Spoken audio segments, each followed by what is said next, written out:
আজকের recipe মটরশুঁটির cheese ball. মটরশুঁটি শেষ হওয়ার আগে এবং সস্তা থাকতে থাকতে অবশ্যই একবার এই রেসিপিটা ট্রাই করে দেখতে পারো। বিকেলে চায় স্ন্যাক্সে বাচ্চা থেকে বড় সবাই পছন্দ করবে। আর এই চিজ বলটা বানাতে কোনো রকম আলু, পাউরুটি, ময়দা, আটা, সুজি কিছুই কিন্তু ব্যবহার করিনি। যাদের ডায়াবেটিস আছে তারাও নিশ্চিন্তে এটা বানিয়ে খেতে পারো।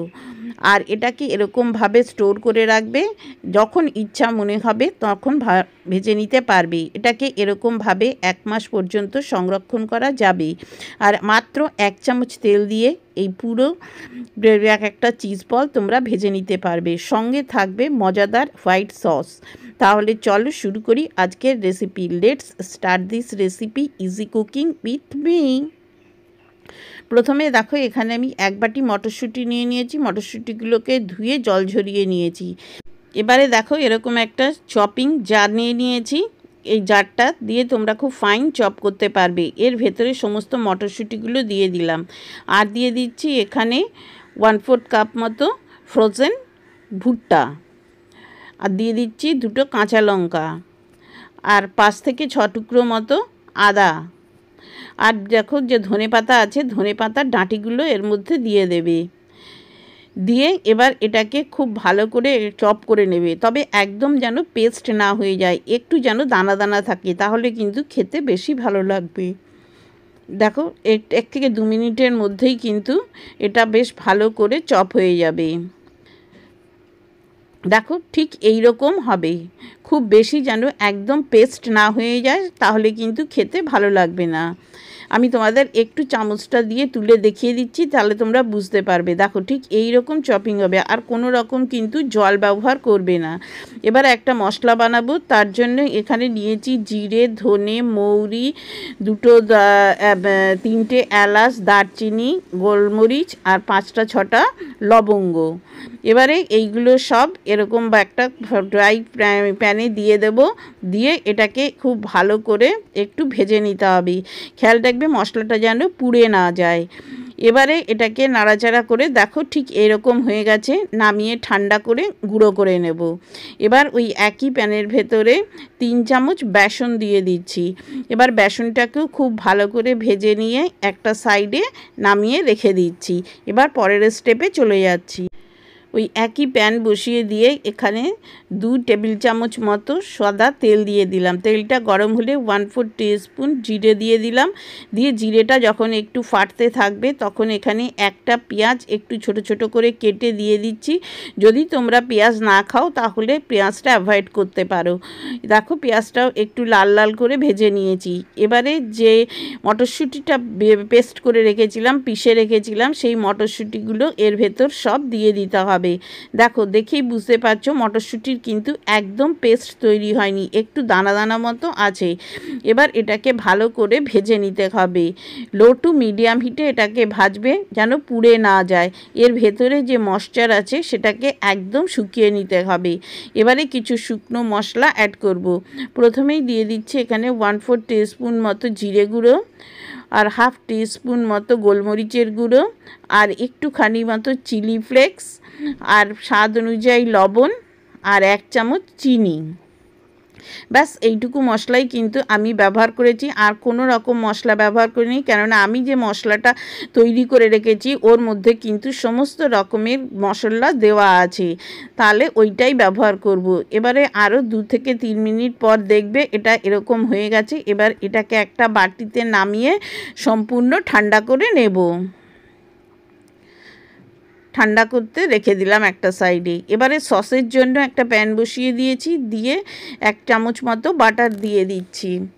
বাটারটা যখন গলে যাবে তখন এখানে 1 চামচ মতো রসুন একটু ছোট ছোট কুচি করে নিয়ে রসুনটাকে একটুখানি ভেজে নেবে। দেখো রসুনটা যখন একটু ভাজা হয়ে যাবে তখন এর ভেতরে দিয়ে দেবো 3 চামচ ময়দা। আমি ছোট চামচ বলে 3 চামচ দিয়েছি। দিয়ে এবার এই ময়দাটাকেও খুব ভালো করে ভেজে নিতে হবে, যতক্ষণ না ময়দা থেকে একটা সুন্দর গন্ধ বেরোয়। দেখো ময়দাটা আমার ভাজা হয়ে গেছে। এবার এখানে দুধ নিয়েছি, দুধটা অল্প অল্প করে দিতে হবে। আর ময়দার যে পেস্ট আছে সেটাকে ভালো করে মিশিয়ে নিতে হবে। যখন দেখবে ময়দাটা সম্পূর্ণ দুধের সাথে এরকম মিশে গেছে তখন বাকি দুধটুকু ঢেলে দেবে। একবারে পুরো দুধটা দেবে না, তাহলে কিন্তু ময়দাটা দলা পাকিয়ে যাবে। এবারে এর ভেতর দিয়ে দিচ্ছি স্বাদ অনুযায়ী লবণ। লবণটা একটু কম দেবে, কেননা পরে চিজ দেব। আর 1/4 টিস্পুন মতো গোলমরিচের গুঁড়ো, 1/4 টিস্পুন মতো চিলি ফ্লেক্স। বাচ্চারা খেলে ঝালটা কিন্তু বুঝে দেবে। আর দেখো দিচ্ছি এখানে অল পারপাস সিজনিং 1/2 টিস্পুন মতো দিয়ে এবারে এটাকে অনবরত নেড়ে চেড়ে মিডিয়াম হিটে এটাকে একটা ঘন সস বানিয়ে নিতে হবে। দেখো যখন এরকম ঘন হয়ে যাবে তখন এখানে আমি কিছু চিজ কিউব এর ভেতর দিয়ে দিলাম। আমি এমনি প্লেন চিজ কিউব নিয়েছি। দেখো কত সুন্দর তৈরি হয়ে গেল এক ডিপ, হোয়াইট সস ডিপ। এটা তোমরা যে কোনো স্টার্টারের সাথে এটাকে সার্ভ করতে পারবে। এবার এটাকে নামিয়েও একটা সাইডে রেখে দেবে ঠান্ডা হওয়ার জন্য। এবারে দেখো এইটা ঠান্ডা হয়ে গেছে। এবার যে মশলাটা গুঁড়ো করে রেখেছিলাম সেই মশলা থেকে 1 চামচ মতো দিয়ে দিলাম। দিয়ে দিচ্ছি 2 টেবিল চামচ মতো ধনে পাতা। আর যে বেসনটা ভেজে রেখেছিলাম সেখান থেকে প্রথমে আমি 3 চামচ মতো দেব, দিয়ে তারপরে যদি লাগে তারপরে দেব। দেখো 3 চামচ দিয়ে দিলাম। দিয়ে এবারে এটাকে খুব ভালো করে এটার সাথে মিশিয়ে নিতে হবে। যদি তোমাদের কাছে বেসন না থাকে তাহলে পাউরুটি গুঁড়ো করে দিতে পারো, বা চালের আটা দিতে পারো, কর্নফ্লাওয়ার দিতে পারো, যেটা সুবিধা। কিন্তু আজকে আমি এরকমভাবেই দিলাম। এবার একটা প্লেটে আমি এখানে 3 চামচ মতো কর্নফ্লাওয়ার নিয়ে নিলাম, আর 3 চামচ নিয়ে নিচ্ছি ময়দা। স্বাদ অনুযায়ী দিয়ে দিচ্ছি একটু লবণ, আর দিয়ে দিচ্ছি একটু গোলমরিচের গুঁড়ো। দিয়ে এটাকে খুব ভালো করে মিশিয়ে একটা সাইডে রেখে দেব। এবারে দেখো এখানে যে ইয়েটা নিয়েছি এটা কিন্তু সম্পূর্ণ ঠান্ডা করে নেবে। যদি ঠান্ডা এটা না হয়েছে তাহলে কিন্তু যখন চিজটা ব্যবহার করবে তখন কিন্তু এটা একদম গলে যাবে। সেই জন্য এই যে মিশ্রণটা এটাকে সম্পূর্ণ ঠান্ডা করে নিতে হবে। এবারে হাত দিয়ে চেপে একটুখানি গোল করে নিয়ে এরকম চেপে চেপে একটা বাটির মতো করে নেবে। চারিদিকটা ফেটে গেলেও কোনো সমস্যা নেই। এখানে বাইন্ডিংয়ে যেহেতু আমি আলু বা কোনো রকম ব্যবহার করিনি সেই জন্যে কিন্তু এটা একটু ফেটে যাবে।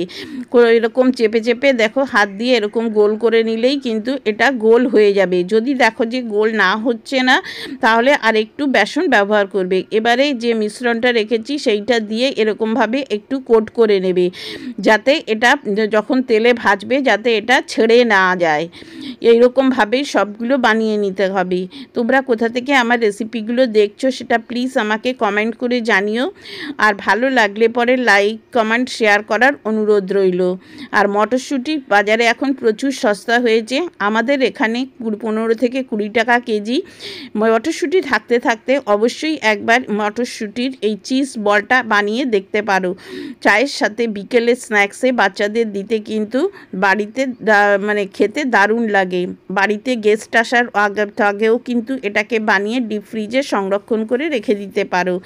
দেখো ঠিক এইভাবেই চেপে চেপে সবগুলো আমি বানিয়ে নিয়েছি। তবে আজকে আমি এটা ডিপ ফ্রাই করব না, এটাকে আমি একটু অন্যরকমভাবে ভাজবো। আজকাল সবাই স্বাস্থ্য সচেতন, কম তেলে যত আমরা খেতে পারি ততই ভালো। একদম 1 চামচ তেল দিয়ে আজকের এই চিজ বলগুলোকে আমি ভেজে নেব। দেখো সবগুলো এরকমভাবে ময়দার কোটিং করে নিয়েছি। এবারে বাকি যে ময়দা আর কর্নফ্লাওয়ারের মিশ্রণটা একটা বাটিতে নিয়ে নিলাম। নিয়ে অল্প অল্প করে জল দিয়ে একটা পাতলা ব্যাটার বা একটা ঘোল বানিয়ে নিতে হবে। দেখো ব্যাটারটা ঠিক এই রকম পাতলা হবে। আর দেখো এখানে নিয়ে নিয়েছি কিছু বিস্কুটের গুঁড়ো। এবারে দেখো একটা বল নেবে, নিয়ে এরকম ঘোলের মধ্যে ব্যাটারে চুবিয়ে এরকমভাবে বিস্কুটের গুঁড়োর কভার করে দেবে। আজকে আমি এটা প্যানকো ব্রেড কাম নিয়েছি। নিয়ে হাত দিয়ে চেপে চেপে এর গায়ে লাগিয়ে নেবে। নিয়ে আবার এটাকে দিয়ে ডাবল কোটিং করে নেবে। যদি তোমরা ডিপ ফ্রাই করো তাহলে এটা ডাবল কোটিং করা থাকলে ভেতর থেকে চিজটা বেরিয়ে আসবে না। তাছাড়াও এটা ডাবল কোটিং করলে অনেক বেশি মুচমুচে খেতে হবে। দেখো ঠিক এইরকমভাবে করে নিতে হবে। যদি তোমার এই রেসিপিগুলো আমার ফেসবুক থেকে দেখো তাহলে প্লিজ আমার ফেসবুকের পেজ দুটোকে ফলো করার অনুরোধ রইল। আর নিত্য নতুন রেসিপি দেখার জন্য আমার চ্যানেলকে সাবস্ক্রাইব করে নিও। আর যারা আমার চ্যানেলকে সাবস্ক্রাইব করেছো তাদেরকে অসংখ্য অসংখ্য ধন্যবাদ আমার সাথে থাকার জন্য। তোমরা আমার রেসিপিগুলো দেখো, কিন্তু একটা লাইক কমেন্ট করো না। তোমাদের একটা লাইক কমেন্ট আমাদের অনেক বেশি অনুপ্রেরণা যোগায় নতুন নতুন রেসিপি করার জন্য। দেখো এইরকমভাবে করে এরকম কোটোর মধ্যে করে এয়ারটাইট কন্টেনারে করে ফ্রিজে সংরক্ষণ করে রাখতে পারবে 1 মাস পর্যন্ত। যখন গেস্ট আসবে আধ ঘন্টা আগে বের করে তেলে ভেজে নিলেই হবে। আজকে দেখো এটা ভাজার জন্য আমি এরকম আপ্পে প্যান নিয়েছি, নিয়ে দেখো একটুখানি করে 2-3 ফোঁটা করে তেল দিয়ে দিচ্ছি, দিয়ে চারিদিকে এরকমভাবে তেলটা লাগিয়ে নিচ্ছি। একদম অল্প তেলে আজকে আমি এই চিজ বলগুলো ভাজবো। চাইলে তোমরা এটা এয়ার ফ্রায়ারেও ভেজে নিতে পারো, সেটাও কিন্তু অনেক হেলদি হবে। এরকমভাবে এক একটা করে এর ভেতরে দিয়ে দিচ্ছি। আর দুটো আছে, এটা পরে ভাজবো।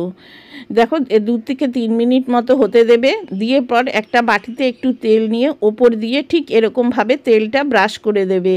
দেখো ঠিক এইরকমভাবে যেরমভাবে করছি, এবারে এটাকে ঘুরিয়ে ঘুরিয়ে এটাকে ভেজে নিতে হবে। দেখো এরকমভাবে করলে পরে এটা একদম অল্প তেলে অনেক সময় ধরে মুচমুচে থাকবে। দেখো এরকম ঘুরিয়ে ঘুরিয়ে ভেজে নিতে হবে। দেখো আবারও ঘুরিয়ে দিয়ে এবারে আমি এটা একটু ঢেকে দিলাম যাতে ভেতরের চিজটা গলে যায়। দেখো কি সুন্দর লাল হতে শুরু করে দিয়েছে। আবারও এখান থেকে একটুখানি তেল নিয়ে ঠিক এরকমভাবে ব্রাশ করে দিতে হবে।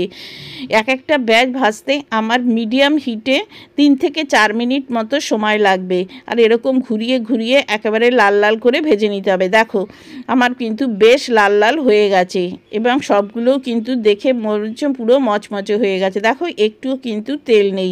এবার একটা টিস্যু পেপারের ওপর আমি তুলে নিচ্ছি, দেখেই বুঝতে পারছো যে টিস্যু পেপারে কিন্তু একটুও তেল নেই। দেখো সবগুলো আমি ভেজে নিয়েছি। এবার এটা টমেটো সস এবং হোয়াইট সসের সাথে এটাকে সার্ভ করো। শব্দটা শুনে বুঝতে পারছো এটা কতটা মুচমুচে হয়েছে, আর ভেতরটা ভেঙে দেখো। দেখো ওয়াও, দেখো চিজটা একদম গলে গেছে। আমার অবশ্য এই হোয়াইট সসের সাথে খেতেই কিন্তু দারুণ লাগে, আমি সেই জন্য এটার সাথেই খাই, কিন্তু আমার বাড়িতে সবাই টমেটো সসের সাথে খেতে বেশি পছন্দ করে। আজকের রেসিপিটা যদি তোমাদের ভালো লাগে তাহলে লাইক কমেন্ট শেয়ার করো, আর পুরো রেসিপিটা আমার সাথে দেখার জন্য তোমাদের সবাইকে অসংখ্য